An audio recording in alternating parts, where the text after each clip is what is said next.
Good morning. I'm going to get set up here. You know, there's a debate, there has been a debate for a long time about whether or not you should have instruments in worship. And it was even a Baptist thing. In 1600s, Baptists didn't have instruments in their worship. Spurgeon has some quote where he says something about, I don't need a box to worship any more than I do to pray. I understand what they're saying. I'm not really on that side. I can't help but think there is no way that God heard what we just did and that he was disappointed with it. What we just did was beautiful, wasn't it? The voices lifted up to him, the instruments played for him, all for his glory. And I'm just thankful for it. So I want to tell you that. I'm thankful for being part of that. Today we're going to be in Isaiah chapter 6. And as we go there, I'm getting a little feedback from the microphone. I hear a ring. Maybe it's just in my head. One of the things I love about being at a place like Oak Cliff is that I get to be around disciples. And you know, I'm a stranger to most of you. I have preached here a couple times. It's been a long time since I was last here. Probably, I don't know if any of you know me. But it doesn't matter, does it? Because we're all part of one body, the same body. And my goal today is, I believe, your goal. We want to worship God. We're here to glorify him, to lift him up, and to see his name praised, to praise it. This universal body. I can come in here and I can preach to you with such joy and with such confidence because I know that we both want that same thing. We're looking for Christ and we want to hear from him. And here's the thing, it's always been that way. You remember when Jesus was preaching a message and a bunch of people left and he turned to his disciples, the small group. He said, what about you? You want to leave too? What did Peter say? Where else are we going to go? You have the words of life. They couldn't leave. They had to stay there and listen to him. And he says, we have believed and have come to know that you are the Holy One of God. And I feel like that's us this morning. We want to hear the words of life. And we're going to find that, I think, in Isaiah chapter 6 this morning. The kings of Israel and Judah, you know, it was a split kingdom. They had not done a very good job for the most part. They had led Israel away. Many of them had. They had some good ones, but not many. In the first 5 chapters of Isaiah, he lays out this case against them. He says, even the ox knows its owner. Even something as dumb as an ox knows its owner. A donkey recognizes its master's care, but Israel does not know its master. My people don't recognize my care for them. Oh, what a sinful nation they are, loaded with a burden of guilt. They are evil people, corrupt children who have rejected the Lord. They've despised the Holy One of Israel and turned their backs on him. He goes on to say in those first several chapters that they have done all of this through rebellion, that they have done all of this through their oppression of the widows and the poor. They have done all of this through their abuse and through their denial of justice and through their idolatry and all these sins that he lays out against them. This is what you've done. You don't even know who your God is. And the result of it is a broken covenant. The result of it is, remember that old covenant, do or die. You must do this. If you're going to be my people and I'm going to be your God, you have to live in a certain way. You have to walk a certain path. Isaiah was the prophet who was sent to them to say, this is what you've done. You have broken your end of the covenant, so now this is what I'm going to do. Let's see what he says in Isaiah chapter 6, how he gets called to that place. Isaiah chapter 6, verse 1, it starts out by saying, in the year that King Uzziah died. Now, that's an important thing. You can't just skip over that because Uzziah was an important figure. If you've never read about him, you should. He's got an interesting story. He was a great king. He had a bunch of military victories. Judah's army had suffered some, and he came in and he brought it right back up. He made it strong again. He was making Judah great again, is what he did. He had a strong military. He built towers and fortifications. He improved the economy. He did all kinds of wonderful things. But his problem was he had some pride. He thought he could offer some sacrifices, and he got in trouble for that. He got leprosy. So he didn't actually finish out his kingship as a king. His son came in and was like a co-regent kind of thing. And the problem was that there was this upcoming threat from a nation called Assyria. It wasn't major yet, but it was coming. And I guess people could see it at the time. They knew this was going to happen. And so his death was a cause for worry. Here we've got this king who's come in. He's been a good king. And we've gone through these cycles of good king, bad king, good king, bad king. What's the next one going to be like? We got this major threat coming up. We're pretty well prepared, but what are we going to do? And so Isaiah starts his message out by saying, in the year that King Uzziah died, I saw what? I saw the Lord. And where was he? Seated on a throne. I saw him sitting upon a throne, high and lifted up, and the train of his robe filled the temple. Above him stood the seraphim. Each had 6 wings. With 2 he covered his face, with 2 he covered his feet, and with 2 he flew. And one called to another and said, Holy, holy, holy is the Lord of hosts.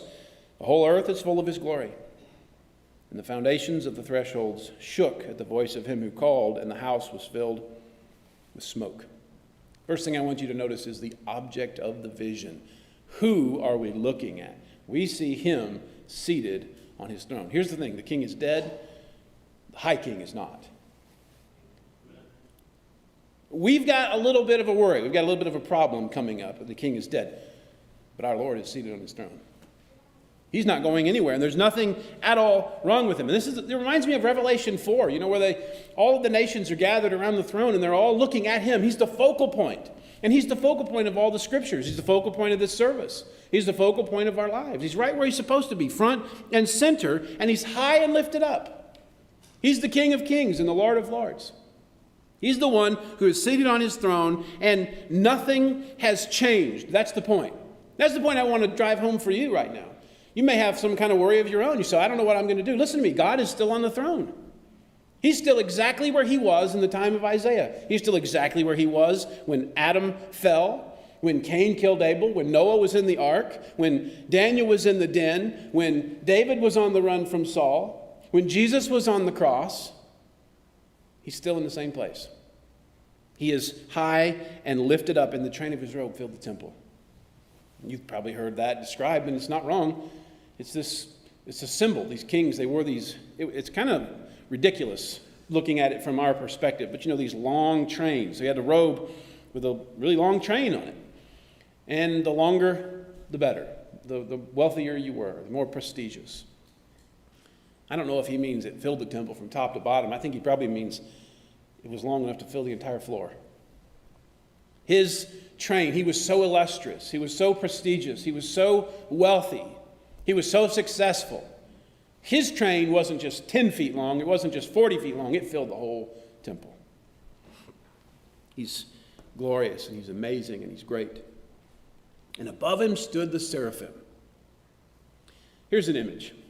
What do these seraphim look like? What image is in your mind when you think of angels hovering over God? You picture fat little babies hovering over there, playing a harp maybe. Maybe instead you picture like these great warriors, right? Big muscle men, bodybuilders with wings. You know what the Hebrew word for this is, for seraphim? Fiery serpents. That kind of changes the scene, doesn't it? Just think about this scene for just a second. If you were standing in the presence of something that was described as a fiery serpent, an angelic being that gets this description, what would you do? How about this? What would they do? You think they would even notice you? Do you think they would care about you? These things are so amazing. It must have been terrifying to Isaiah. In fact, we know that it was terrifying because of his response to it. And here they are. Fiery serpents, terrifying angelic beings. And they cover their eyes. And they cover their feet. Like Moses, you remember he said, you have to take off your shoes because this is holy ground? He's so holy, he's so above them, he's so much greater. They can't even put their eyes on him. They're terrified of him too. They shout out to each other, Holy, holy, holy is the Lord of hosts. The whole earth is full of his glory. Holy, holy, holy. You probably heard that said too. It's an emphasis. He's not just holy, he's holy, holy, holy. More separate from anything in creation than any of us can ever be. That's what the word holy means. You know that. It doesn't just mean like pious. It means separated. He's so different from us. He's not like Isaiah. He's not like us. Even these fiery serpents, as amazing and magnificent and powerful as they are, they have to say, holy, holy, holy. He's not like us either. There's none like him. And when they sang this song, it says, the foundations of the threshold shook at the voice of him who called, and the house was filled with smoke. And the smoke, that's the presence of God. That's the glory of God. It's the same thing as, you remember when they had the tabernacle, the glory of the Lord came down onto the mercy seat. When the priest went in on the Day of Atonement, he had to have that incense with him, and he had full of smoke to hide him. So it's kind of like this twofold purpose. One, it represents the presence of God, and two, it hides people from his presence. And he's saying, I saw these angels shouting this out, holy, holy, holy, and then the whole place was filled with smoke, and the foundation shook. I think about the mountain. You remember in Exodus 19, 20, and all that? They're going to go up on top of that mountain. They're going to go up there and they're going to meet God. Israelites fresh out of slavery, watching those 10 plagues, looking at that water separate and the dry land as they cross over. The terror they must have felt when they realized the Egyptians are coming across too. And how much longer, God? Till you bring the water back down. Then he finally does, and it collapses on those Egyptians, and they all die.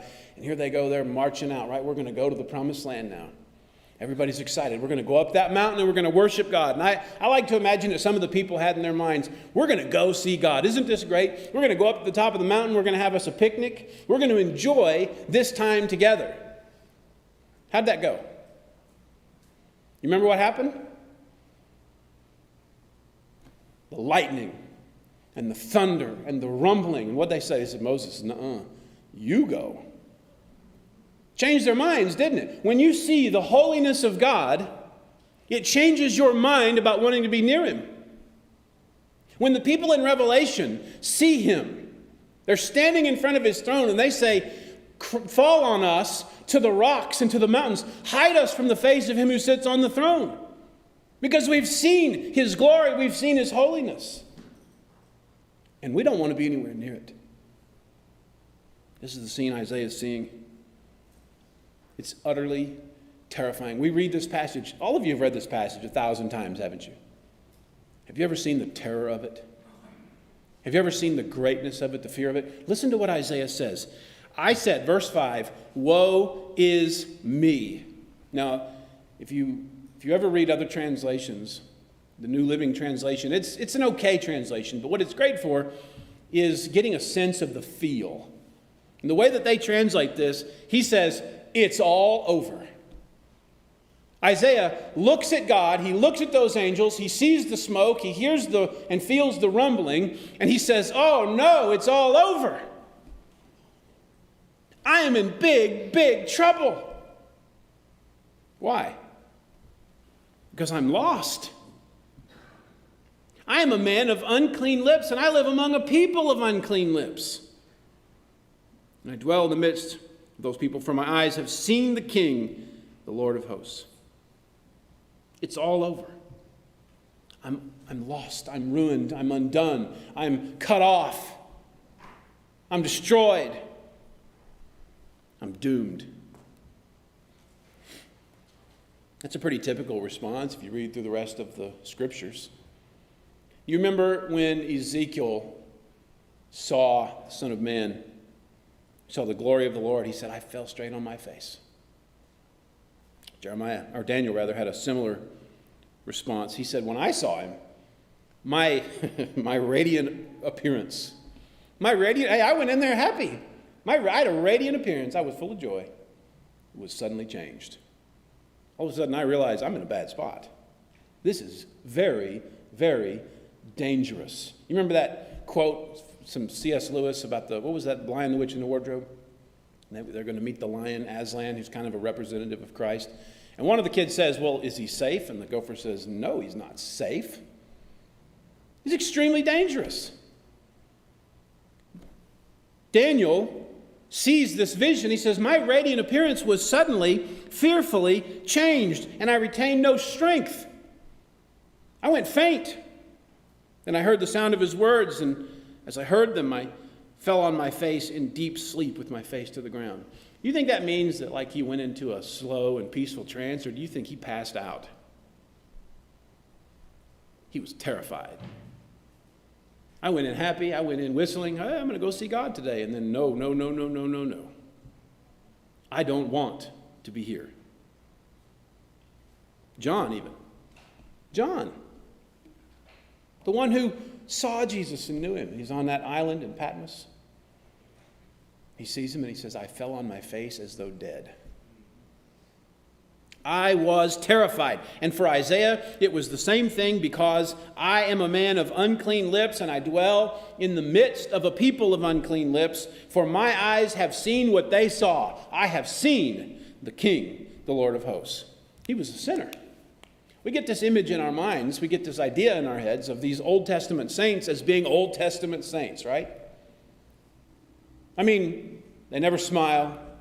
They have these piercing eyes, and they always know exactly what to say. They always do the right thing, but that's not who they were. I mean, you remember that Abraham lived, it says in Joshua that Abraham lived with his fathers beyond the river, where they worshipped false idols, where they worshipped other gods. Abraham was an idolater. Moses had all kinds of problems. Joshua had all kinds of problems. David. All of our heroes of the Old Testament, well, they're only heroes because it was by grace that they were saved through faith, and that they were empowered by God to walk in a way that was pleasing to him. It was always about him. They weren't perfect men. They weren't perfect women. They were people of unclean lips. No way. This is even more significant, understanding that Uzziah had leprosy. He was an unclean man. You remember how they treated that. You weren't fit for service. You weren't fit to be in the presence of God. You weren't fit to be in the tabernacle anywhere. You're not even fit to live with God's people. You have to be isolated and set apart. Isaiah says, I saw this vision. And I saw the holiness of God. And you know what I realized? I have no business being here. Not only am I of unclean lips, I live among a people of unclean lips. It goes back to my father and to my grandfather. And we've got these records, we have this genealogy, and we can see that it goes all the way back to Adam. My life is full of uncleanness. My life is full of wickedness. If you came here today and you feel like I deserve to be in the presence of God because I haven't been so bad, you do not see him high and lifted up. We can come in, I'll get to this in a minute. We can come in with joy and confidence because our hope is in Christ. That's where we see him high and lifted up there. Isaiah says, I am a man of unclean lips. I have heritage of unclean people. And here's the biggest problem. My eyes have seen the King. My eyes have seen the Lord of hosts. Now, this is just a vision. But you remember what God told Moses? He says, nobody can see me and live. Nobody can see my face and live. And even in a vision, Isaiah sees this. He says, I don't deserve to live. If those fiery serpents have no chance, they have to cover their own eyes. Here I am, I've actually seen him. What am I going to do? What chance have I got? And he was terrified. Now, that's the terrifying part. Let's get to the gospel. Verse 6. Then one of the seraphim flew to me, having in his hand a burning coal that he had taken with tongs from the altar. And he touched my mouth and said, behold, this has touched your lips. This has touched your unclean lips, the thing that has made you feel and made you realize that you are unworthy to be in my presence. Your guilt is what? What's it say? Your guilt is what? Taken away. The thing that made you unworthy to be here, I just took it away. And you didn't do anything except realize that you needed it. Here you are, standing in front of the King, standing in front of the Lord, high and lifted up on his throne. The Lord that no one can see and live. The Lord that these fiery serpents are terrified of themselves. And they can't do anything but shout, holy, holy, holy. There's nothing good in you, you're right. But I'm going to put this on your lips. I'm going to symbolize the purification of your sins to this coal, to this.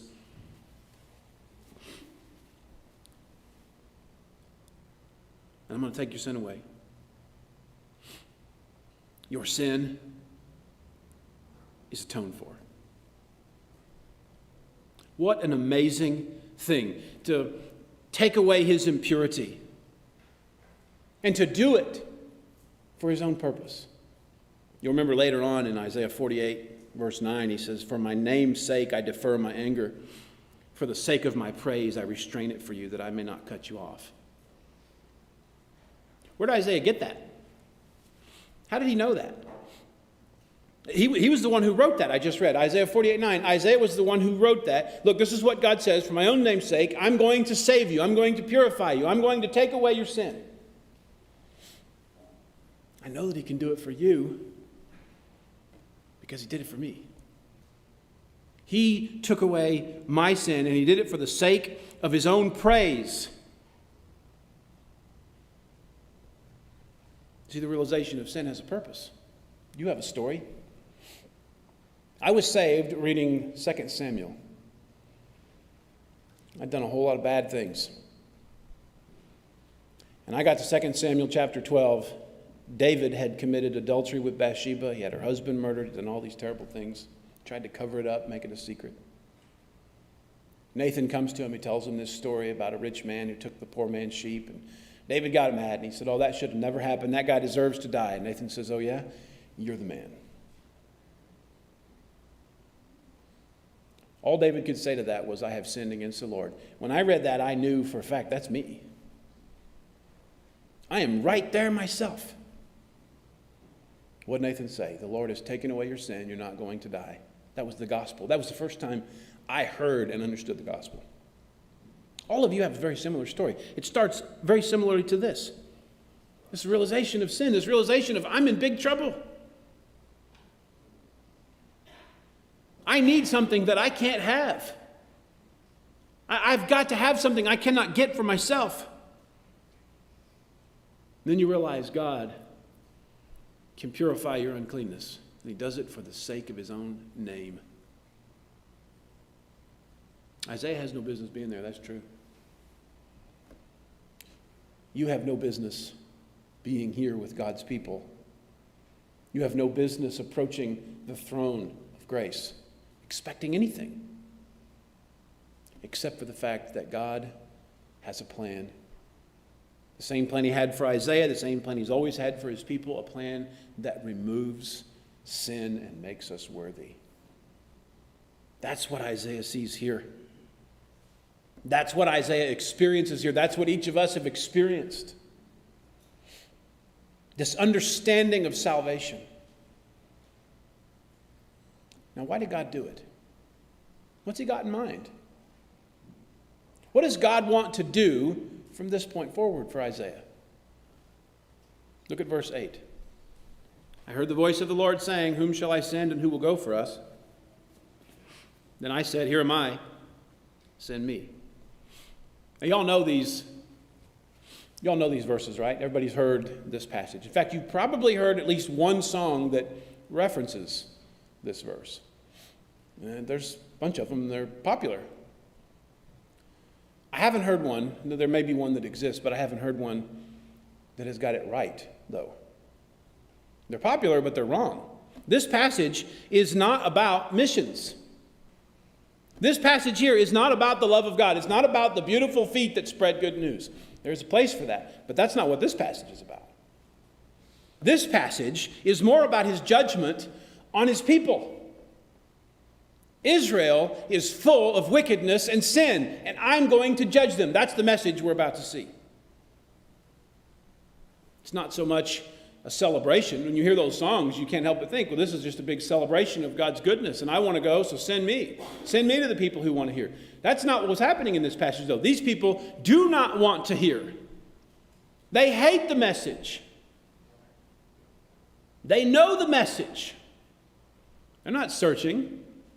They are suppressing the truth in unrighteousness.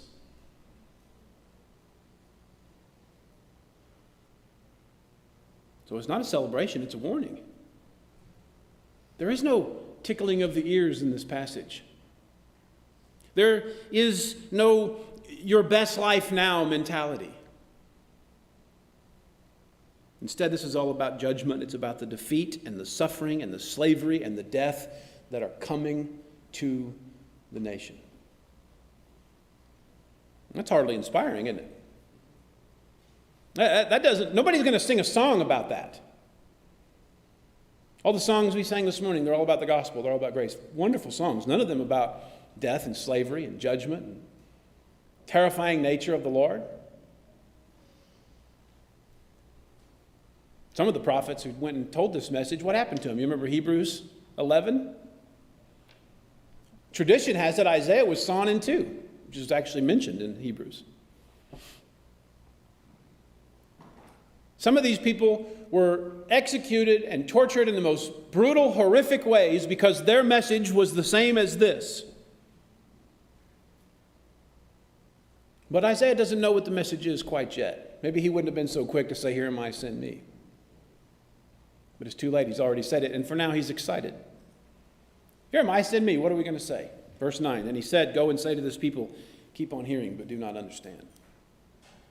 Keep on seeing, but do not perceive. Make the heart of this people dull and their ears heavy, and blind their eyes, lest they see with their eyes and hear with their ears and understand with their hearts and turn and be healed." So the first message that God has for Isaiah is one that is totally fruitless. Imagine putting that on your resume. I preached a sermon that no one could understand, and I did it on purpose. That's not very good. Why would you do that? It's funny how we define success today, isn't it? Success. What is success in a thriving church? Well, we're going to have a lot of people. That's one thing.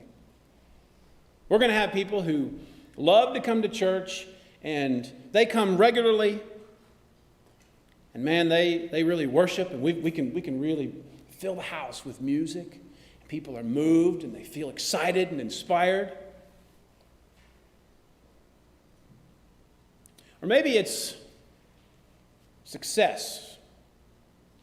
I got me a seminary degree. Our preacher's a doctor. That's success. It's positive reception. That's success. We're going to go out in the community. We're going to witness. We're going to tell people about Jesus. And when they all turn from their sins, that's how we know we did what we were supposed to do. Are those the definition of success? I'm between pastorates right now, and that's one of the questions that I've been asked a whole bunch. Is how would you define success? And my answer on this is always the same. For a Christian, for a pastor, the definition of success is obedience. Did you do what you were sent to do? And maybe you can do it through inspiring music. Maybe you can do it with a pastor with a doctorate, with a seminary degree. Maybe you do it and you have a big positive reception. But what if you have none of those things? Are you a failure? I sure felt that way before in my ministry. When things didn't go the way that I thought they ought to go, I couldn't accomplish what I set out to do. Was I a failure? Not if I obeyed God. Not if I did exactly what I was supposed to do. Imagine this. Jeremiah goes and he preaches a message. And he's got this great big hope. I'm going to go and I'm going to revolutionize God's people. I'm going to help them understand the truth. And he goes in there and he's so full of just passion and energy. And he's got this word and this message ready. And he delivers it with the best of his ability. And what was their response? What'd they do? They shoved him down a well.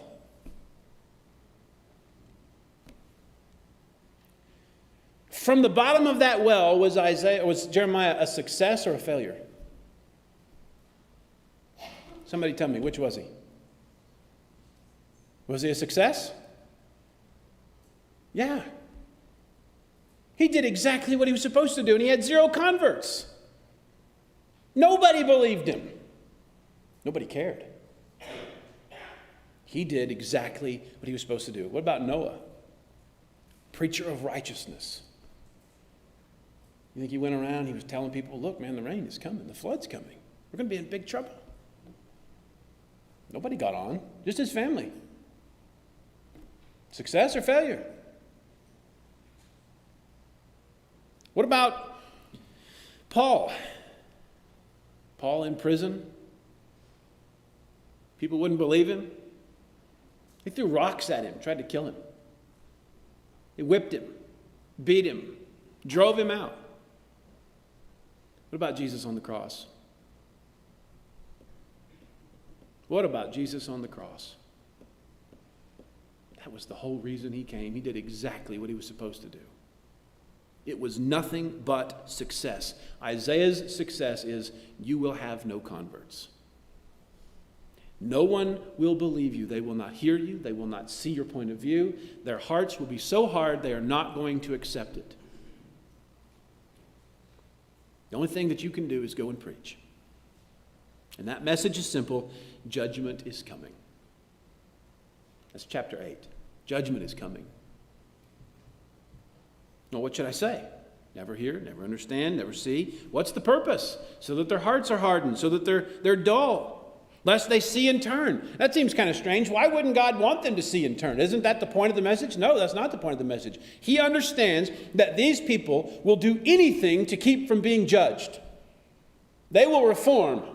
If that's, hey, you're saying the Assyrians are coming? Okay, we'll reform. That's nothing but fear. That's not holy, holy, holy, Lord God Almighty, woe is me, I'm unclean. That's, here come the Assyrians, we better act right before he comes here and judges us.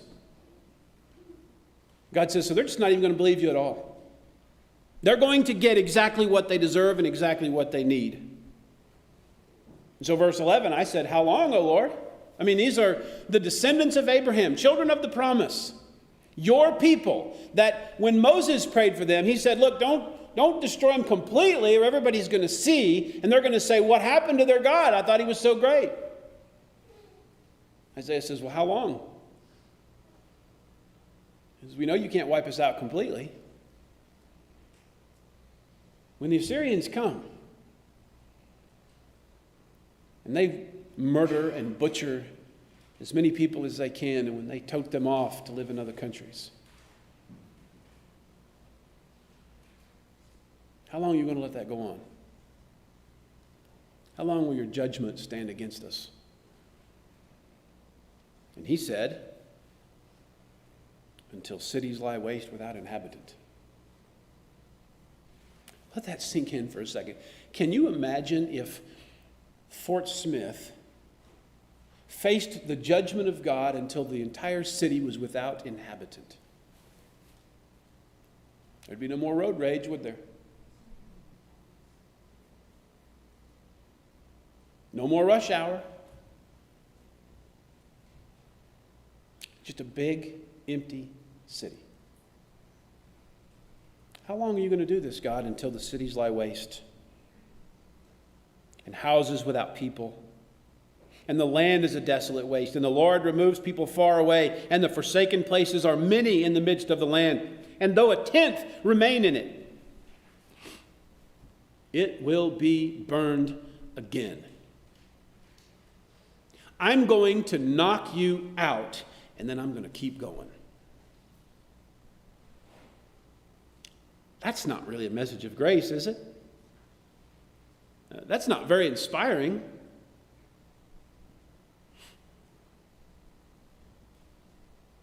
It will be burned again like a terebinth or an oak, whose stump remains when it is felled. Wait, what? Hold on. What did you say?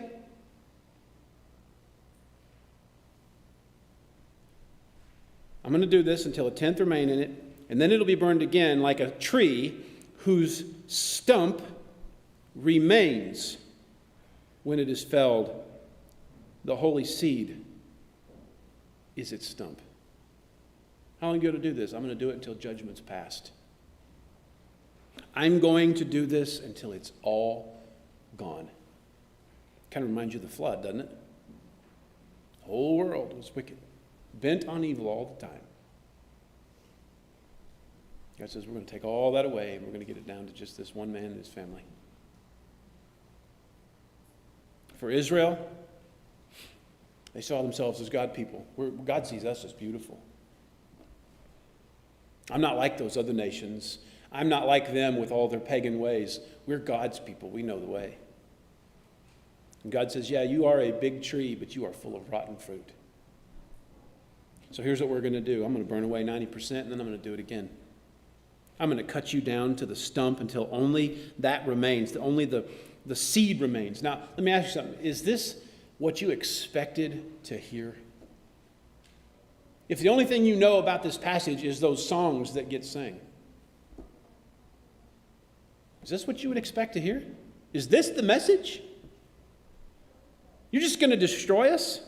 Is it a good message? How is this good for his name? The God who brought them out of Egypt couldn't even keep them, except the holy seed is its stump. Here's what we're going to do. I see this great big tree, and yeah, it's big. It's got a lot of fruit, but it's rotten. I'm going to chop it back. How far are you going to go back? Oh, I'm going to cut off all the branches. All the branches? I'm going to cut off every one of them. I'm going to cut off 90% of the tree. In fact, I'm going to cut it off the trunk so that only the stump remains. I'm going to scale this thing back until the only thing that is worth keeping is kept. This is a New Testament thing. Did you know that? Remember Jesus, he went and he told all these people, he did all these miracles, did all these wonderful things, and they didn't believe him. And it was John, it's John 12:41. He remembers that Isaiah said this. He's looking at Jesus, he sees the miracles, and he looks at the people's reaction, and he goes, what? Isaiah saw this. And he quotes this verse. And then he says, Isaiah said these things. Listen to this. Isaiah said these things because he saw his glory and spoke of him. Isaiah saw Christ. Isaiah saw that holy stump, that holy seed, the only thing worth keeping when it comes to standing in front of God, to being accepted by God. He sees that stump. He saw his glory. And in preaching this message, you say, well, what's the point of this message? I mean, if all we do is we just cut the tree down and we remove all the people, and the only thing we have left is Jesus, what do we do? What are we trying to accomplish here? What's the practical application? If you were to take this to work tomorrow, and you say, man, I heard this sermon yesterday about Isaiah chapter 6, and this is how I can apply it. This is what I learned. What is it? Like I said, it's not very inspiring. What are you going to go? You're going to go tell everybody what rotten sinners they are and God's going to judge you? Where are you going to go with that? Well, he does a couple of things, actually. First, he takes away every excuse for their judgment. Every excuse that they have in judgment is gone because you did hear the message. You just suppressed it. You know the truth. You know who Christ is. You know what he wants. It's kind of like when Jesus was talking, he says, you people have a judge. It's the words that I speak against you. You have a judge. It's Moses. You know the truth. The fact is you reject it. But see, your nature is you're unclean. Your nature is that you are unholy and you turn away from the truth. And you think you can walk into his presence without any kind of regard for his holiness. You think you're going to work a deal with God. You think that you're going to be on maybe a similar level to him and he's going to understand all your shortcomings. That's what Israel thought. Israel thought we're good. God warned him in Deuteronomy 9, do not say in your heart, we're different from these other people. You are a stiff-necked and rebellious group. They proved it. Remember Isaiah 53? Suffering servant. What was it they said? We thought he was hanging there for his own sins. We thought that he was up on that cross because of the wrong that he had done. But God has laid on him the iniquity of us. It's actually my sins are the reasons he was hanging there. But they didn't understand that. They were spiritually blind. This takes away any kind of excuse they have in that day of judgment. But it also does something else. You see, you have the terror of the law, so to speak. You have this woe is me. But that is not the gospel. The gospel is what we see here. It gives us a glimmer of hope. Listen to me. This angry, holy, living, sovereign, powerful God, the Lord of hosts, will not cut us off entirely. He will not wipe out his people. That's what he could do. Probably we could say what he should do. But he says, I'm going to keep a remnant. I'm going to make a way. So when you go out into the world, you see this. You see all these people out there, all these sinners. You see them in your work. You see them in your home. You see it in yourself. And you know that what we need is the gospel. You know that what we need is to present Christ the only thing worth keeping.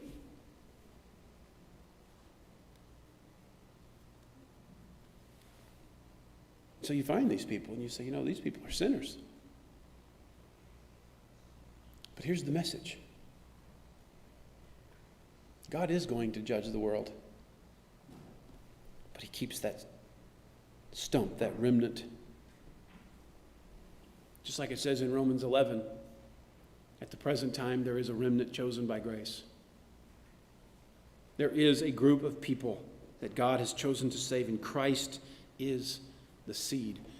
Everything that comes from him is holy. What a wonder when you read Romans 11 and he's talking about grafting in branches. What a wonder when you read when Jesus is saying, I'm the vine and you're the branches. In me you will bear much fruit. How is it that we come to bear much fruit? It's not because the branches are so committed to the cause and because the branches are so holy and upright. It has everything to do with the remaining stump. If you live in me, you will bear this fruit. Folks, that's the gospel. You want to be accepted by God? You've got to come through me. You want to do what's right? You want to be righteous? You want to stand in front of that throne and not cry out to the rocks to hide you from the face of him who sits on the throne? You've got to stand in me. Because everybody that comes through him is purged. You are no longer unclean. So here's what I want you to do with this. First thing I want you to do is I want you to recognize his holiness. He is holy, holy, holy.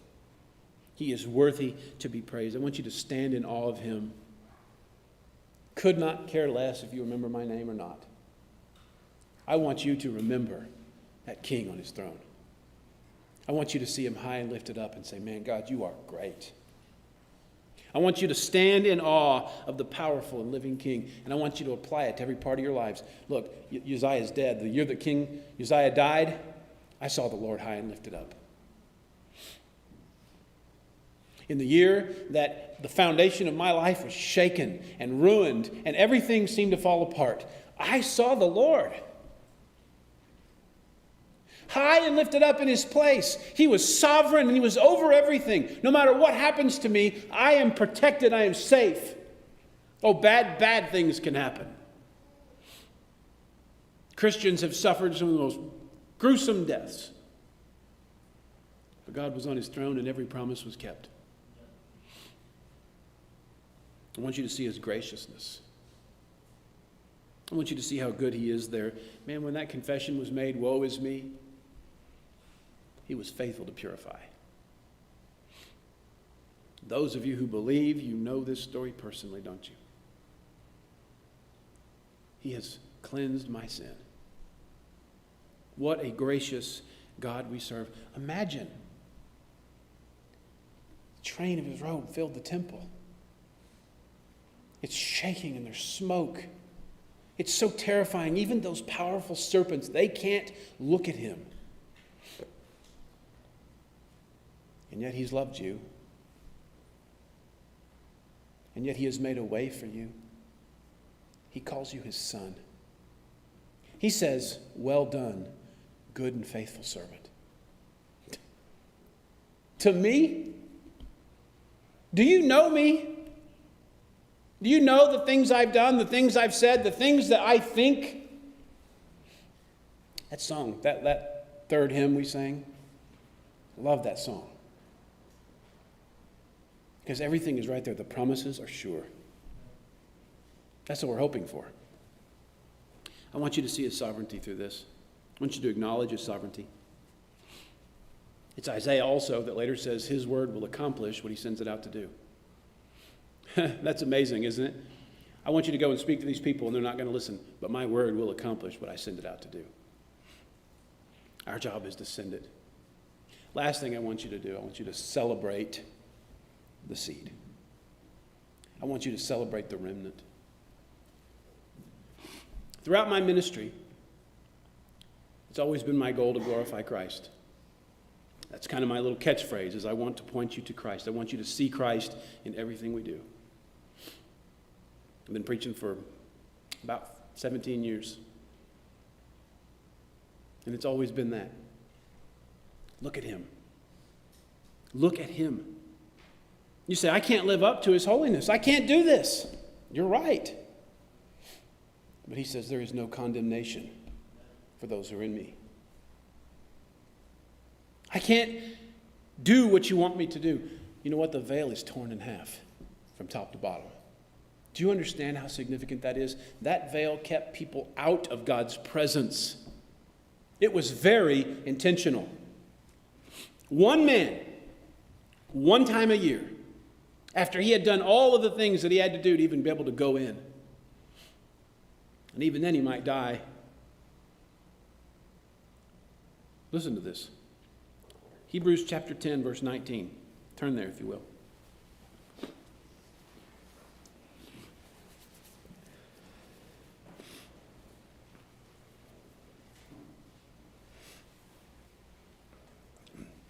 Hebrews 10:19.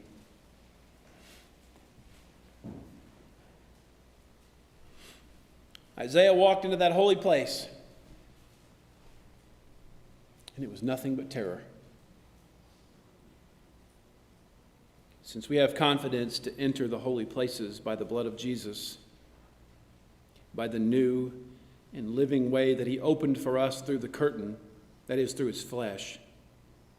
And since we have a great priest over the house of God, since the holy stump is where we live, since his blood, not a coal from a fire, his blood has purified not our lips, but our hearts, our minds, our bodies, everything about us has been made clean, so that there is no charge. Since all that's happened, let us draw near with a true heart, in full assurance of faith, with our hearts sprinkled clean from an evil conscience and our bodies washed with pure water, let us hold fast the confession of our faith without wavering, for he who promised is faithful. Folks, when you read Isaiah chapter 6 and you see the terror that's presented there, you see the message that's presented there, it might look like it's one of hopelessness, except he puts that little part about Christ, that little bit of the gospel. I'm going to cut it down 90% plus. But it won't be gone. A stump remains. This is your hope. He is the one who has gone into that holy place, who has torn the veil in half from top to bottom. He is the confession of our faith, and he is the one who promised and is faithful. What does that mean specifically? Here's another verse you know, and the last one I'm going to read, Hebrews 4:16. Let us with confidence do what? Let us with confidence draw near. You think Isaiah was trying to draw near when he was saying, woe is me? I don't think he was. I think he was getting as far away from that as he could. Let us draw near with confidence. Let us walk right into that throne room with boldness. Let us approach that throne that we may receive mercy and find grace and help in our time of need. I want you to worship him because he's worthy. Brother Lindell.